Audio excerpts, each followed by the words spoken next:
सीधा आपको फतेहाबाद लिए चलते हैं। विभीषिका स्मृति दिवस पर मुख्यमंत्री मनोहर लाल क्या कह रहे हैं, सुनवाते हैं। सर्वे सर्वा प्रोधा, हमारे मार्गदर्शक, हमारे संरक्षक, राष्ट्रीय अध्यक्ष जो भी कहे, महामंडलेश्वर स्वामी धर्मदेव जी महाराज,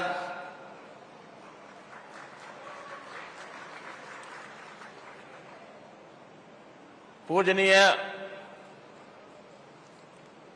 स्वामी ब्रह्मदास जी महाराज सिरसा, पूजनीय श्री स्वामी अरुणदास जी महाराज, पूजनीय श्री स्वामी विज्ञान प्रेमानंद जी महाराज, पूजनीय श्री स्वामी ध्यान प्रेमानंद जी महाराज, अन्य सभी संतगण, मंच पर विराजमान हमारे देश की सबसे बड़ी पंचायत, हमारे लोकसभा के सदस्य, हमारे सांसद बहन सुनीता दुग्गल जी, पंचनद स्मारक के हमारे प्रदेश के अध्यक्ष, स्मारक ट्रस्ट के प्रदेश के अध्यक्ष और विधायक श्री सुभाष सुधा जी, स्थानीय विधायक हमारे श्री दूड़ाराम जी, सार्वजनिक उपक्रम ब्यूरो के अध्यक्ष श्री सुभाष बराला जी, श्री लक्ष्मण नापा जी, श्री मनीष ग्रोवर जी पूर्व मंत्री, श्री कर्णदेव कंबोज जी पूर्व मंत्री, विधायक श्री घनश्याम दास अरोड़ा जी, विधायक श्री विनोद भयाणा जी, विधायक श्री कृष्ण मिड्ढा जी, विधायक बहन सीमा त्रिखा जी, मेयर हिसार हमारे गौतम सरदाना जी, उपस्थित सभी पंचनद स्मारक ट्रस्ट के अन्य पदाधिकारीगण, मंच पर विराजमान या सभा सामने बैठे हुए सभी हमारे समाज के सामाजिक नेता, उपस्थित बुजुर्गों, नौजवान साथियों, माताओं बहनों, पत्रकार छायाकार मित्रों, कलाकार बंधुओं, आज का ये दिन बहुत ही एक विशेष दिन, इसकी को मैं संज्ञा दूंगा।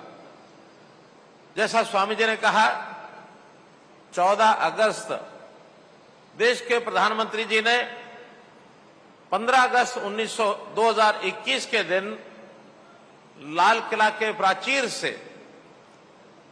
इस विषय की याद सारे देश को, दुनिया को कराई थी। जब से देश आजाद हुआ है,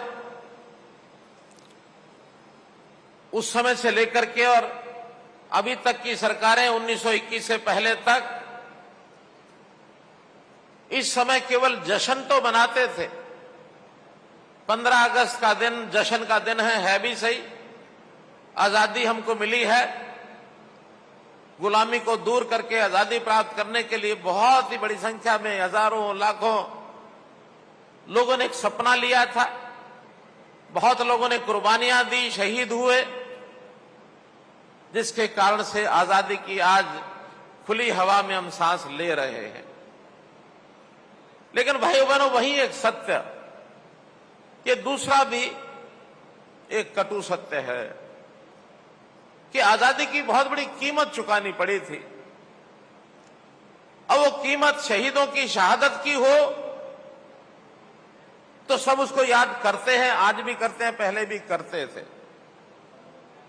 लेकिन एक जो कीमत चुकाई गई, जिसको याद करना पूर्व की सरकारों ने कभी ध्यान नहीं दिया, जिसका नरेंद्र मोदी जी ने सार्वजनिक तौर पर उल्लेख किया, और वो था कि आजादी से पहले हमारे देश का विभाजन हुआ।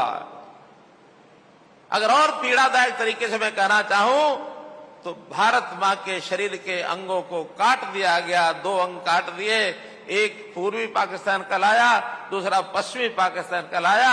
ये पीड़ा 14 अगस्त की रात्रि को हम लोगों ने सही है, देखी है, भोगी है। और इस पीड़ा को याद करना बहुत जरूरी है। कई कारण है याद करने के।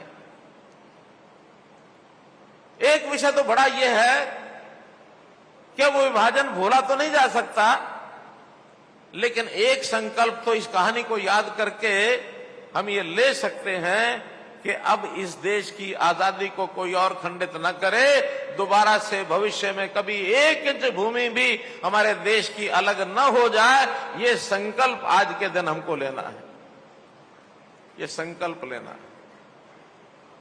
भाइयों बहनों, ये कहानी उन लाखों शहादतों के खून के साथ लिखी गई है। जब विभाजन हुआ तो पता नहीं कितने लाख लोग जो वहां से उस अपने घर को छोड़ करके भारत माता की गोद में आने के लिए तैयार हुए और चले। समाज की सुरक्षा के लिए भी बहुत लोगों ने वहां रास्ते में संघर्ष किया, अपनी शहादतें दे दी। उनके खून से लिखी हुई ये कहानी है। बहुत से लोगों ने उस मंजर को देखा, देखते देखते वहां से चल करके भारत माता की गोद में आने का उनका अवसर मिला। उन्होंने अपनी आंखों से देखा, रोए। उनके आंसुओं से लिखी हुई ये कहानी है। इस कहानी को देखने वालों का, उनके मन में कितना उबाल था, वो उन्हीं युवाओं को पता होगा, या आज हमारे सामने जो लोग बैठे हैं जिन्होंने अपनी दादी नानी से कहानियां सुनी होंगी। क्योंकि घटना को आज 78 साल हो गए हैं, 76 साल हो गए हैं। 76 साल की घटना में अगर कोई 10-12 साल का बालक रहा होगा, उसने तो अपनी आंखों से देखी होंगी, लेकिन इससे कम आयु के बच्चे को शायद ही पता होगा। अर्थात जिसकी आयु आज 88 साल, 85 साल, 86 साल हो गई है, उस बुजुर्ग को तो आज कुछ आंखों देखा हाल पता होगा। बाकी हमारी सारी पीढ़ी को तो केवल जो कहानियां सुनी होंगी हमने दादी नानी की, उसी में से आभास हुआ होगा कि क्या वो पीड़ादायक, क्या वो दृश्य था कत्लेआम का। गाड़ियां चली मुसाफिरों की और रास्ते में गर्दनें उतार दी गई धड़ से।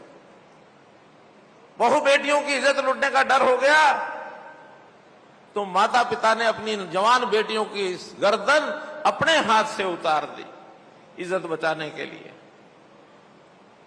अब ये संख्या कितनी थी, बड़ा विवाद बना हुआ है। कोई इसको 3 लाख कहता है, कोई 5 लाख कहता है, कोई 10 लाख कहता है, कोई 15 लाख कहता है। इतने लाखों लोगों की शहादत के बाद हम जो लोग आज यहां बैठे हैं, उसी बदौलत, उसी कीमत को चुका करके यहां बैठे हैं। आज हमारा फर्ज है ऐसे शहीदों की शहादत को, उनका स्मारक बना करके हमेशा हमेशा याद रखा जाए। और मैं आभारी हूं स्वामी धर्मदेव जी का, मैं आभारी हूं सुभाष सुधा जी का, मैं आभारी हूं पंचनद स्मारक ट्रस्ट का, जिन्होंने सबने मिल करके इस आवाज को पिछले 15 वर्ष से अपने दिमाग में, दिल में बैठाया हुआ है, इस विचार को, और इसको पूरा करने के लिए उन्होंने एक संकल्प लिया हुआ है। अब ये संकल्प मैं निश्चित रूप से कह सकता हूं कि वो जरूर पूरा होगा, जरूर पूरा होगा, बीच में नहीं रहेगा। और प्रधानमंत्री जी ने जो बात लाल किला से 15 अगस्त 2021 को बोली थी, उसको मैं दोहरा रहा हूं। उसको पूरा करने के लिए भी आवश्यक है, विभाजन की पीड़ा को कभी भुलाया नहीं जा सकता। वैसी नफरत और हिंसा के कारण हमारी लाखों बहनें और भाई दरबदर हो गए और तमाम लोगों को अपनी जान से हाथ धोना पड़ा। ऐसे शहीदों की याद में विभाजन विभीषिका स्मृति दिवस 14 अगस्त को याद किया जाए और उनकी यादगार में स्मारक बनाए जाएं।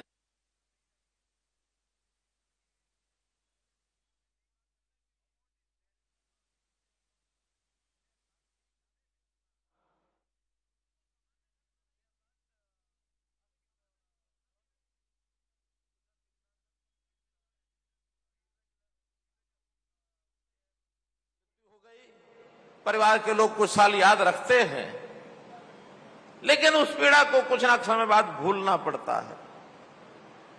लेकिन ये जो घटना हुई है, ऐतिहासिक घटना, इतिहास भरा पड़ा हमारी घटनाओं का। आज आखिर महाभारत क्या था? महाभारत भी एक ऐसी ऐतिहासिक घटना थी जिस घटना में लाखों जानें गई थी और उस घटना के नायक जिन्होंने युद्ध करवाया था, मृत्यु तो उसमें भी बहुत हुई थी, उस नायक को मैंने भगवान का दर्जा दिया। क्यों? एक संदेश के लिए। वो संदेश ये था, न्याय और अन्याय की लड़ाई में न्याय की विजय होनी चाहिए, सच्चाई की विजय होनी चाहिए, अन्याय परास्त होना चाहिए, झूठ की हार होनी चाहिए। ये एक सिद्धांत कायम करने के लिए महाभारत में लाखों लोग युद्ध में मारे गए थे। महाभारत के युद्ध को आज भी हम याद करते हैं। रामलीलाएं, रावण और राम के युद्ध